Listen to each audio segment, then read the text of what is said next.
한국의 좌파 진영, 언론, 좌파 단체, 좌파 정치인, 문정권 저렇게 좋아하는 거는요, 역사적인 사건이니 뭐니부터 해서 이루 말할 수 없는 내용을 갖다 바르고 있습니다. 다시 평화의 문이 열려니 어쩌니부터 시작을 해서 이제 또 한반도의 새로운 흐름이 시작됐다는 등 이루 말할 수 없는 이야기를 하고 있어요. 자, 이 배경에는 뭐가 있느냐? 제가 앞에 일부에서 이야기한 핵심 두 가지. 북핵 동결. 사실상 이 핵 보유하는 부분에 대해서 지금 인정을 받고 대북 제재를 완화하는 쪽으로 트럼프를 꼬실 계기가 마련됐다라고 생각해서 그런 겁니다. 그러면 미국에서는 이제 한 이틀 지났으니까 반응이 어떻게 나오고 있나를 좀 봅시다. 우리가 미국의 반응을 봐야 알지 않겠습니까? 언론과 전문가 반응 등을 좀 봐야 되는데요. 먼저 미국의 민주당 의원들은 이번 판문점 해동이 선거용 사진 찍기라고 강력 비판하고 있습니다. 에이미 클로버시 상원 의원은 북한은 지난 5월 바다로 미사일 발사 실험을 했는데 판문점 회담처럼 이렇게 김정은을 쉽게 만나줘서는 안 된다. 이렇게 말을 하고 있습니다. 버니 샌더스 지금 2등을 달리고 있죠. ABC 방송에 나와서 트럼프가 우리의 적들과 함께 앉아 협상하는 것에는 문제가 없지만 나는 그것이 단지 사진 촬영 기회가 되기를 원하지 않는다. 진정한 외교가 필요하다. 미국에서 제일 좌파인 샌더스도 이런 정도로 이야기를 했습니다. 자, 홀리안 카스트로 전 주택도시개발장관, 이 사람도 지금 대선을 넣으려는 모양인데요. 적국들과 대화하는데 문제는 없지만은 북한은 앞서 트럼프가 정상회담에서 했던 약속들을 이행하지 않았다. 이렇게 말을 했고요. 트럼프가 신중해야 할 외교에 대해 매우 변덕스럽게 매우 무계획적으로 접근하고 있다. 이렇게 말을 했습니다. 그건 모두 쇼이고 모두 상징적인 것이다. 그건 실체가 없다라고 비판을 했고요. 아까 제가 언급한 에이미 클로시 상원 의원은 우리는 잘 되기를 바라지만은 어떤 토론이나 만나는 것은 도움이 될 수 있겠지만은 결과가 있기 전까지 그 효과를 알 수 없다라고 이야기를 했고요.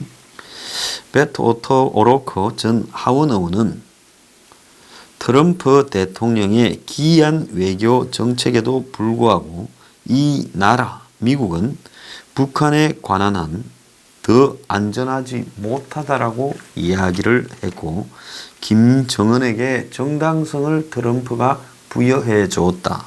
이렇게 말을 했습니다. 최근에 확 뜨고 있는 엘리자베스 워런 의원은 트위터에 글을 올려 우리 대통령은 사진 촬영 기회에 미국의 영향력을 낭비해서는 안 되며 무자비한 독재자와 러브레터를 주고받아서도 안 된다며 미국의 안보를 중정진하고 동맹국들을 방어하며 인권을 수호하는 원칙적인 외교 노선으로 돌아가야 된다. 그런 관점에서 북한을 다뤄야 된다. 이렇게 말을 했습니다. 워런 의원은 김정은에 대해 무자비한 독재자라고 표시를 했습니다. 요즘 좀 토론회에서 흔들리고 있지만 아직 압도적 1위를 달리는 조 바이든 전 부통령은 트럼프는 한국의 국가 안보와 이익을 희생하면서 독재자를 애지중지하고 있다. 자, 한국의 썩은 보수들 좀 들으세요. 미국의 민주당의 가장 유력한 대권 주자가 트럼프가 한국의 국가 안보와 이익을 희생하면서 독재자를 애지중지하고 있다라는 극단적인 표현을 썼습니다. 세계 무대에서 우리를 깎아내리고 국가로서의 우리 가치를 전복시키려는 가장 위험한 방법의 하나를 트럼프가 쓰고 있다. 이러면서 이 트럼프가 김정은에게 비를 맞추기 위해 알랑거렸다라는 이런 비하 표현까지 사용했습니다. 자, 미국의 소리 방송이 한반도 전문가 15명에게 이제 지금 이번 해동에 대해 물어봤습니다. 그러니까 일부는 실무 협상을 견인할 획기적 조치다 이래 말했지만 또 다수는 선전에 악용되고 핵 보유국 인정 우려가 있다고 했습니다. 자, 미국의 소리는 미국 국무부 방송이에요. 그러면 한국 같으면 외교부 산하 방송일 수 있습니다. 이럼에도 불구하고 이런 식으로 지금 많은 사람들이 우려스러운 이야기를 했습니다. 자, 그래서 전문가들이 이번 해동의 역사적 성격에 대해 VOA의 15명 중 6명이 역사적 상징성이 있다. 이렇게 말을 했는데요. 자, 그래서 그렇게 말한 사람은 싱가포르 회담에서 이야기한 목표를 다루기 위한 실무 회담이 계속된다라는 점에서 역사적이고 생산적이다. 미 현직 대통령이 북한 땅을 밟았다라는 측면에서 역사적이다. 자, 그리고 또 암스트롱 콜롬비아대 교수는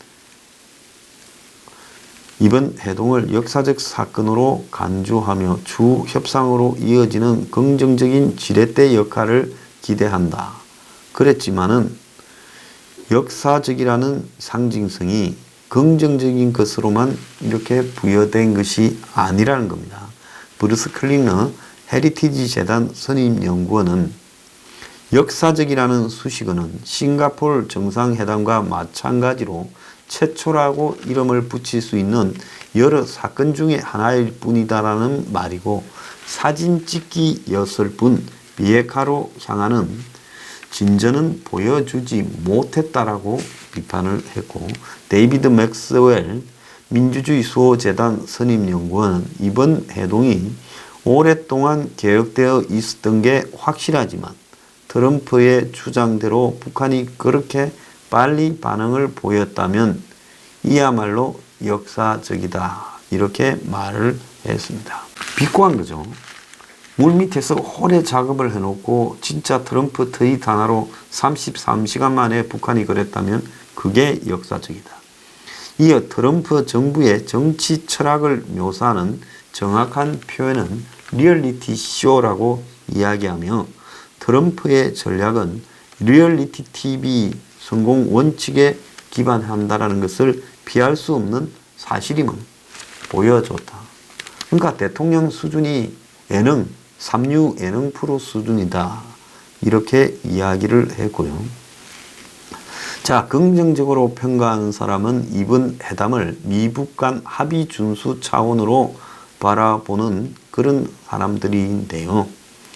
그런데 으로 평가하는 사람은 이번 해동이 다분히 극적이고 선전적 성격에 지금 초점을 맞추고 있다라는 부분을 지적했습니다.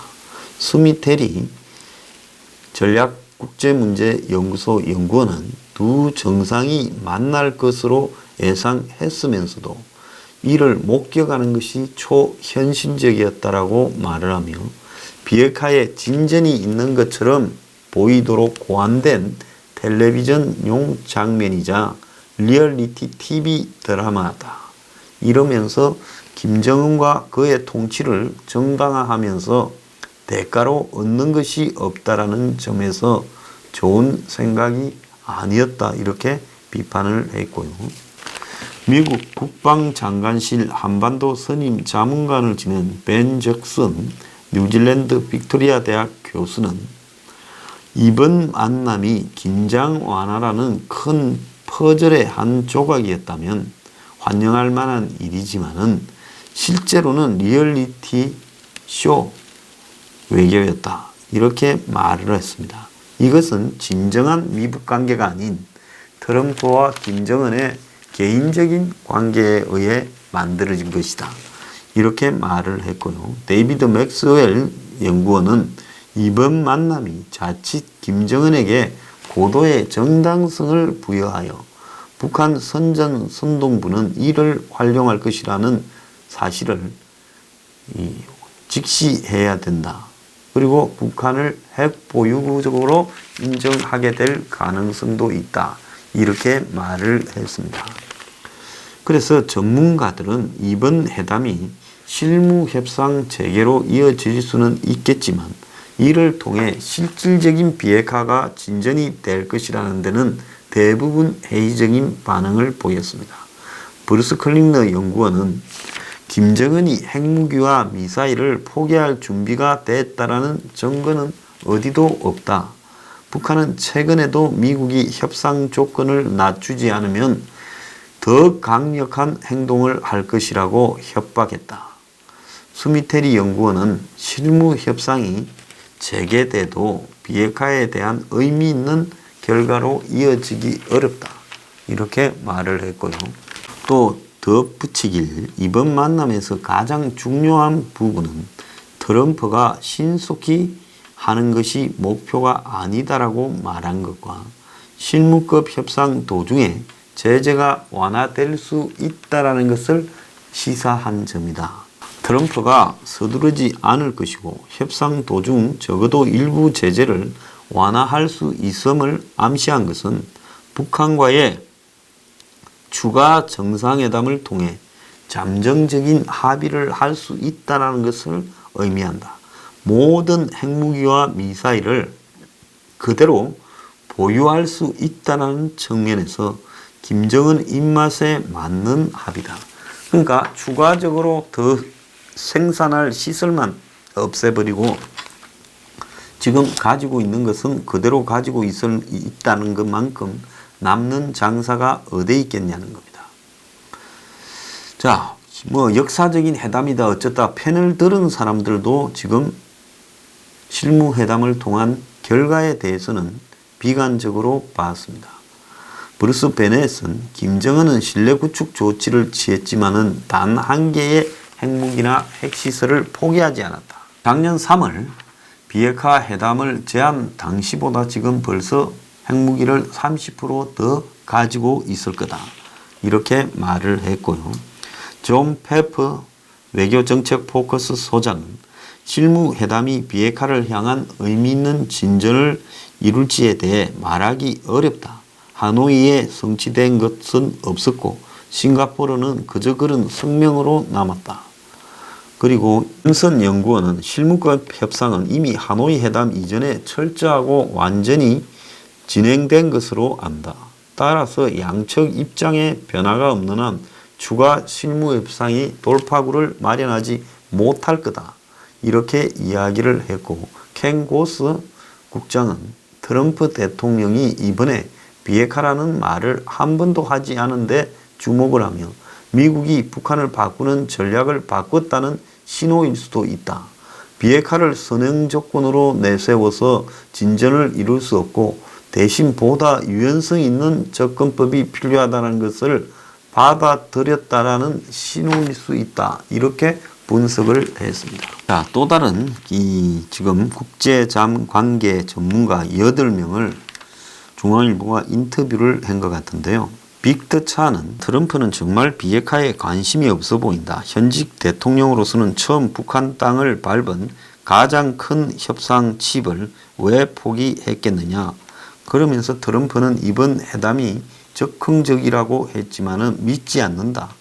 지난주 워싱턴에 많은 사람들이 노심초사했고 국무부는 관리들에게 함구령을 내리는 등 무언가 꿍꿍이가 진행 중이었는데 그것을 오늘 우리는 생중계로 본 것이다. 이렇게 말을 했습니다. 자, 에반스 리비어 전 국무부 아태 담당 부차관보는 TV 드라마를 좋아하는 사람들에게는 상당한 오락거리였겠지만 비핵화에 진지한 관심을 갖는 사람에게는 실질적인 알맹이나 진전 없는 이벤트에 불과했다. 트럼프 목표는 미국의 유권자들에게 실패하고 있는 외교 정책 아젠다 중 최소한 한 가지는 잘 되고 있다고 보여주는 것이다. 이렇게 이야기를 했고요. 브루스 베넷은 이렇게 말했습니다. 트럼프가 유난을 떨지만 짧은 만남이 비핵화의 돌파구를 열어줄지 의문이다. 트럼프는 DMZ 깜짝 해동으로 미북 관계 수립이라는 싱가포르 합의 1항부터 북한의 요구에 따르려고 애를 쓰고 있다. 이렇게 말을 했습니다. 자, 이런 미국의 지금 많은 사람들, 전문가들이, 언론이, 또 정치인이 제가 예고한 대로 트럼프의 이번 합의에 대해 많은 우려들을 하고 있습니다. 김정은이는 하노이 가서 지금 박살난 부분에 대한 상처를 북한 내부적으로도 만회했고, 이제 트럼프를 또 대선까지 꼬드겨 갈 수 있는, 그러니까 핵동결로 핵 보유를 인정받고 또 대북 제재 완화를 인정받는 두 가지에 대한 기대를 가지게 됐고, 트럼프는 재선 세일즈를 갖다가 하는데 덕을 봤다라는 거고요.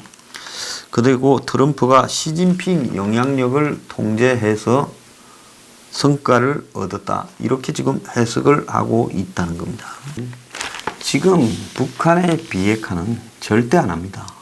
그러면 북한이 원하는 비핵화라는 사기를 미국의 트럼프가 동의해주면 그건 되겠죠. 그래서 북한은 자기들이 정해놓은 가이드라인에 동의가 되면 협상을 하고 아니면 깨버리는 이런 부분을 가지고 있죠. 그럼 문재인이 이런 북한을 데리고 트럼프와 회담을 붙이는 것은 결국은 북한이 원하는 대로 해주라는 겁니다.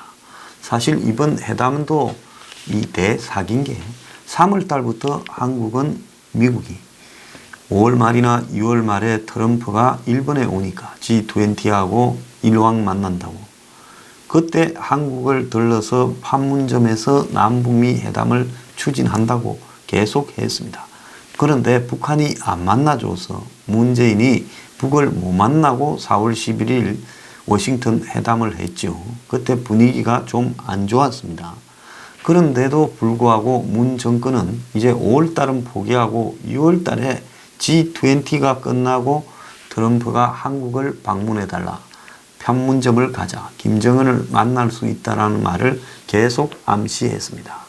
미국에서는 이미 2달 전에 이런 이야기를 미국 측이 들었다라는 말도 있고, 또 트럼프 본인도 2주 전쯤에 폭스뉴스에서 유사한 말을 한 바도 있습니다.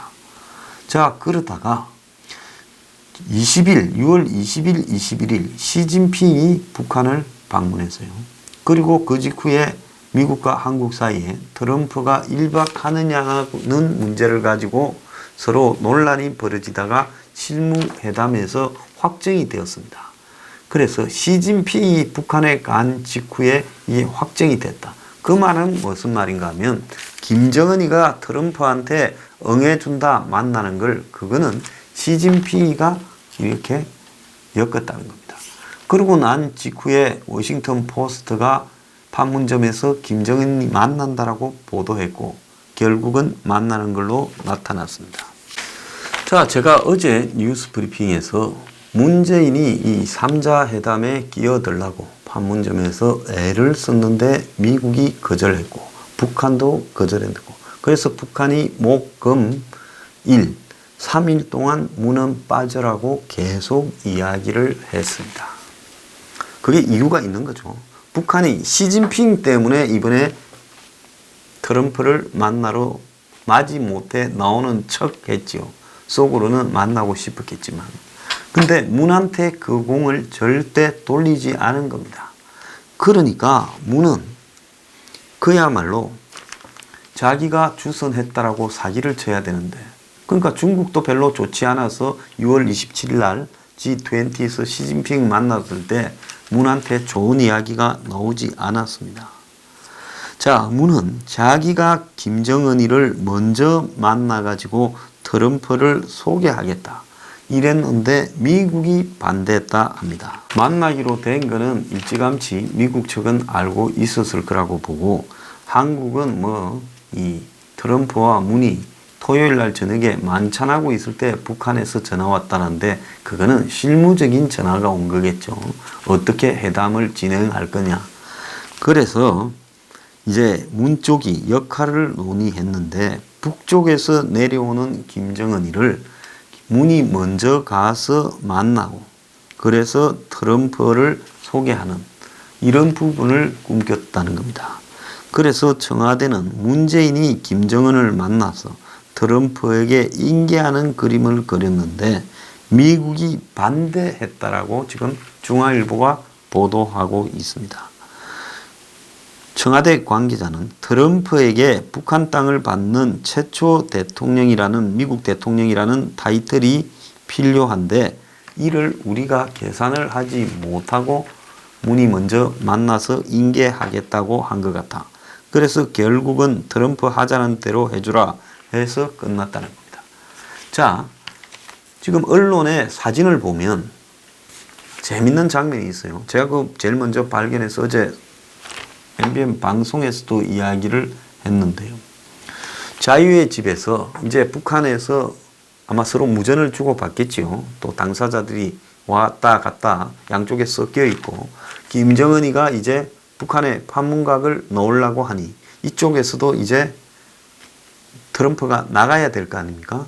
그런데 트럼프 옆에 서 있던 문이 이제 자기도 이렇게 움직이려 하니까 왜냐하면 문을 미국 경호원 둘이가 자유의 집은 문을 잡고 있더라고요. 그거는 뭔가 하면 트럼프가 철저하게 내 혼자 그림에 넣을 수 있게 남들은 다 배제하라고 지시했던 것 같아요. 그러니까 자유의 집 문을 미국 경호원이 잡고 있고 경호원 중에 좀 두목인 자가 마이크를 한 손에 들고 옆에 이제 트럼프하고 문재인을 보는데 문이 움직이려고 하니까 문을 열려고 하니까 문을 향해서 이렇게 해요. 그러니까 문이 요렇게 이게 뭐냐 내 조까지만 갈게. 그래도 미국 경호원이 무시하고 트럼프만 먼저 내보냈습니다. 그래서 트럼프가 이제 이 중간에 군사분계선 정도에 갈 때 문을 나가서 그 계단 밑에서 서 있었어요. 그러니까 한마디로 문이 중재한 것처럼 보였지만은 이 회담은 사실상으로 시진핑이가 성사를 트럼프한테 이야기를 했고 그 이후에 미국은 일단 만난다라고 작정하고 계획을 짰고 그런데 문이 끼어들라고 하니 너네들이 이걸 처음에 계획을 하고 장소를 제공해주고 이건 고맙지만은 근데 너네들이 끼어들 일은 아니다라고 한 거죠. 또 자유의 집 안에 동선에서도 그 김정은과 트럼프가 만나서 내려와서 자유의 집으로 가서 앉았을 때 문도 거기에 끼어 앉기를 원했는데 문도 또 거기에는 아예 넣어주지를 않았다는 겁니다. 그래서 북한 기자와 미국 기자들이 주로 설치니까 이게 의미하는 게요. 북한하고 미국하고 교섭을 했다는 겁니다. 그러니까 거기에 한국 기자들이 제대로 들어가지를 못해서 그날 현장을 찍은 한국 기자들의 화면 중에 멀쩡한 화면이 판문점에 넘어가는 장면과 또 김정은과 트럼프가 앉아있는 화면을 찍은 게 하나도 없어요. 그래서 하루 지나고 나서 북한 측과 미국 측에서 나오는 화면을 받아가지고 이제 멀쩡한 화면을 내보내기 시작했다는 겁니다. 그래서 미국의 대변인이 여자 대변인이 미국 기자들을 하여금 북한 기자들도 들어갔지만 들어가야 되는데 북한 경호원이 밀어내니 미국 경호원을 동원해서 북한 경호원을 제압하면서 그 사이에 미국 기자들 8명인가 들어가라고 고고고 하는 장면에서 입을 뭐 다쳤다든가 이런 이야기가 지금 나오고 있는 겁니다. 그래서 이 대목으로 보면 한국은 장소만 제공했지 철저하게 배제되었다. 그래서 제가 문이 3자회담에 끼어들라 했는데 그것도 미국이 반대했다라는 것이 사실상 사실인 내용이 지금 한국 언론에 의해서도 공개되고 있습니다. 문은 자기가 이 와중에도 이 회담에 생색을 내려고 하다가 망신을 당했습니다.